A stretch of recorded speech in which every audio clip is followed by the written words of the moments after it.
Hello everyone. Today we are going to discuss about various antidiarrheal agents and ORS for the treatment of diarrhea. The discussion will contain a definition of diarrhea, etiological factors of diarrhea, what is the pathophysiology behind diarrhea, management principles of diarrhea, various antidiarrheal agents and their mechanism of action in treating diarrhea, and lastly ORS. According to WHO, three or more loose or watery stools in a 24-hour period is considered as diarrhea. What are the various common causes or etiology of diarrhea? For certain diarrhea, there can be food poisoning, traveler's diarrhea, stomach flu, which can be caused by mainly rotavirus and other bacteria. For chronic diarrhea, it can be celiac disease, food intolerance or allergy, milk or soy protein intolerance, also called as lactose intolerance, inflammatory bowel syndrome, and various medications. Pathophysiology behind diarrhea is passage of excess water in feces due to decreased electrolyte and water absorption, increased secretion by intestinal mucosa, increased ruminal osmotic load, and inflammation of mucosa and its exudation into lumen. We can understand it by a simple figure here. Water gets reabsorbed into the intestinal cell. Along with it, even the nutrients, sodium, potassium, and all, they get reabsorbed into the cell. And from their intestinal cell, it passes on to the bloodstream. Okay, so a normal person who does not have diarrhea will have bulky stool. While for diarrhea, water does not get reabsorbed. Okay, so there is loss of water from intestinal cell. Along with it, it takes the nutrients. So there will be more watery content in the stool and hence diarrhea will occur. In short, we can say that when there is an increase in GI motility and decrease water absorption from intestine, diarrhea occurs. Before going into individual antidiarrheal agents and ORS, we have to focus on various principles for management of diarrhea. The various principles are: first is treatment of fluid depletion, shock and acidosis. Mild to moderate cases or even severe cases of diarrhea, the fluid depletion, if left untreated, it can be hazardous for the patient as the patient can go into shock. Secondly, maintenance of nutrition. Because of the increased stool frequency and increase in the GI motility, the patient will experience increase in abdominal pains. So the patient may not be able to eat anything. But we have to educate the patient or his relatives that frequent loose diets or liquid diets like rice water, buttermilk, or fruit juices has to be given to the patient for the maintenance of his or her nutrition. Lastly, we can go for drug therapy. Various antidiarrheal agents are antimotility and anti-secretory agents, which includes opioid agonists, anticholinergics, alpha-2 adrenergic agonists, octreotide, and adsorbent drugs, oral rehydration therapy, and lastly, miscellaneous agents. Opioid agonists, various congeners are loperamide, diphenhexylate, diphenoxylate, and residutril. Mechanism of action includes stimulation of mu and delta receptors on small as well as large intestine. Activation of mu receptors, it will cause decrease in motility of intestines, and activation of delta receptors, it will cause decrease in intestinal secretions. Opioid agonists are mainly used for traveler's diarrhea. Anticholinergics, the congeners are hyoscyamine and dicyclomine. Their mechanism of action include decreasing bowel motility, which in turn causes increased fluid reabsorption and decreased abdominal cramps. They are not used as sole agent, but in combination with adsorbents or opiates. The next congener is alpha-2 adrenergic agonist, and it includes clonidine. Clonidine facilitates absorption, inhibits secretion of fluid and electrolytes, as well as it increases intestinal transit time. So it may have a role in diabetic diarrhea and opioid withdrawal diarrhea. but the use is limited because we know clonidine is used as antihypertensive agent, so it will cause lowering of blood pressure. Another congener, octreotide, it is a synthetic octapeptide analog of somatostatin. It inhibits 5-HT, gastrin, secretin, cholecystokinin, motilin, and pancreatic polypeptide, which in turn reduces GIT motility, intestinal fluid and electrolyte secretion, pancreatic secretion, and gallbladder contractions. The uses, it can be used in secretory diarrheas associated with carcinoid tumors and vasoinhibitory peptide secreting tumors. Adsorbent drugs, the congeners are kaolin, pectin, and bismuth subsalicylate. Kaolin, it is a hydrated magnesium aluminum silicate. Pectin, it is indigestible purified carbohydrate obtained from apple. What they do is it absorbs bacteria, enterotoxin, and fluid to increase the consistency of fecal matter. Pectin also being demulcent, it also coats the inflamed GI mucosa.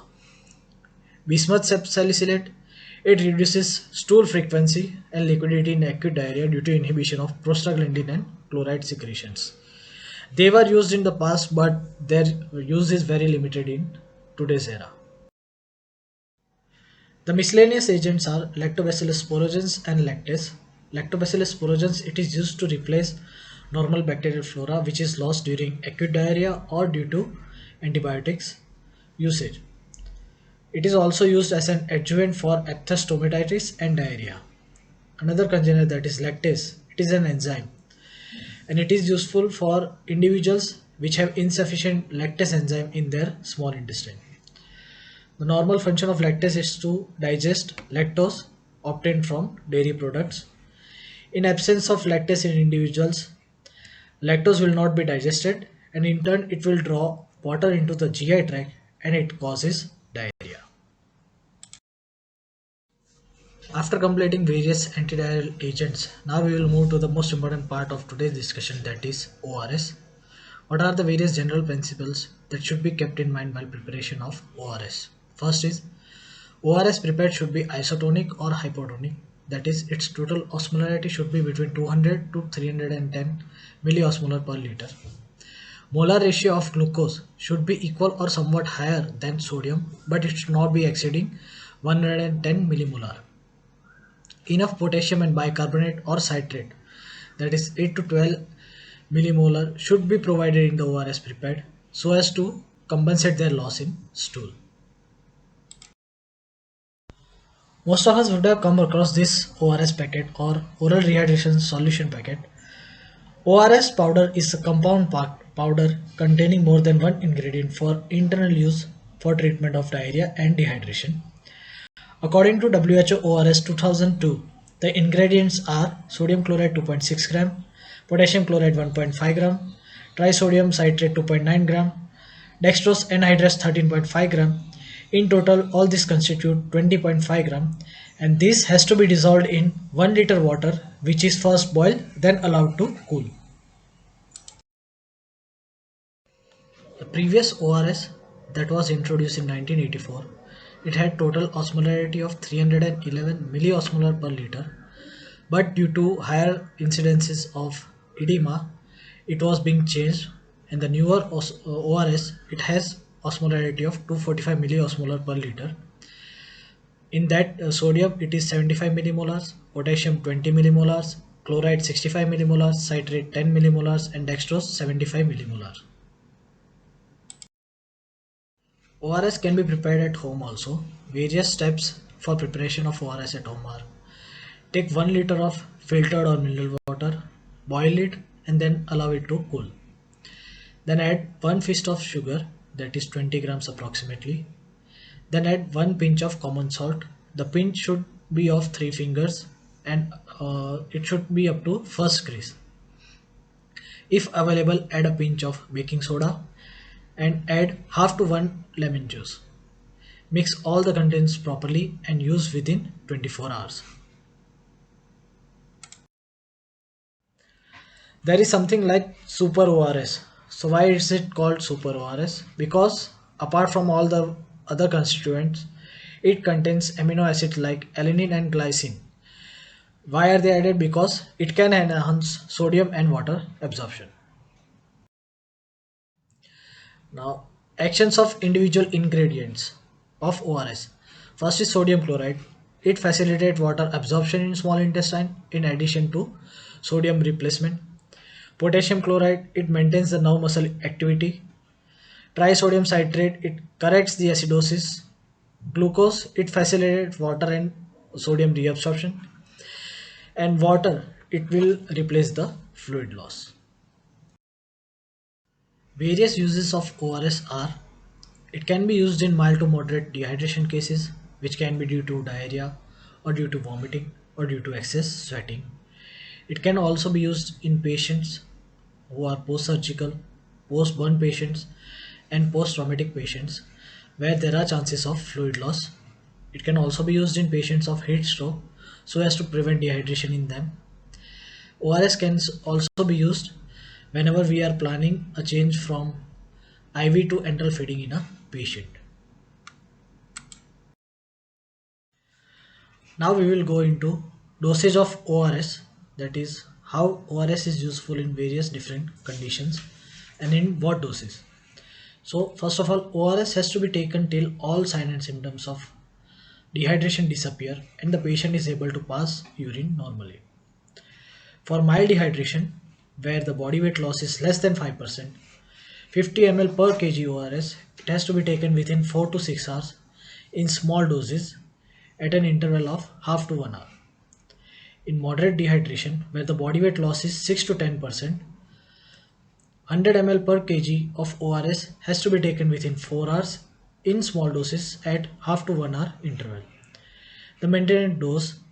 The maintenance dose of ORS, it is equal to the rate of fluid loss and it is approximately 100 to 200 ml per kg per day. Various precautions that we have to keep in mind while preparing or using of ORS are: ORS should be once prepared, it should be refrigerated and should be used within 24 hours. Then we have to monitor patient for congestive heart failure, edema and hypertension. So for hypertensive patients, it has to be used with various precautions. So that was all about diarrhea, various etiological factors, the pathophysiology behind diarrhea, various antidiarrheal agents, their mechanism of action in treating diarrhea, and lastly ORS, what are its constituents, what is its osmolarity, how we can prepare it at home, how it is to be used, what is the dosage for mild to moderate dehydration cases, and what are the precautions to be kept in mind while using in especially hypertensive patients. Lastly, the take home message from today's discussion are: majority of diarrheal cases are self-limiting. If taken proper fluid intake and proper diet, they can be treated on their own within a day or two. Then for mild to moderate diarrheal cases, we have to first try ORS. If not treated by ORS and if the fluid loss keeps on increasing, then only we can go for various others treatment modalities like drugs, especially antimicrobials or opioid agonists like loperamide. Then lastly and most important is antimicrobial agent should be used very judiciously. Okay, we have to rule out bacterial infection before prescribing antimicrobial agents. Thank you.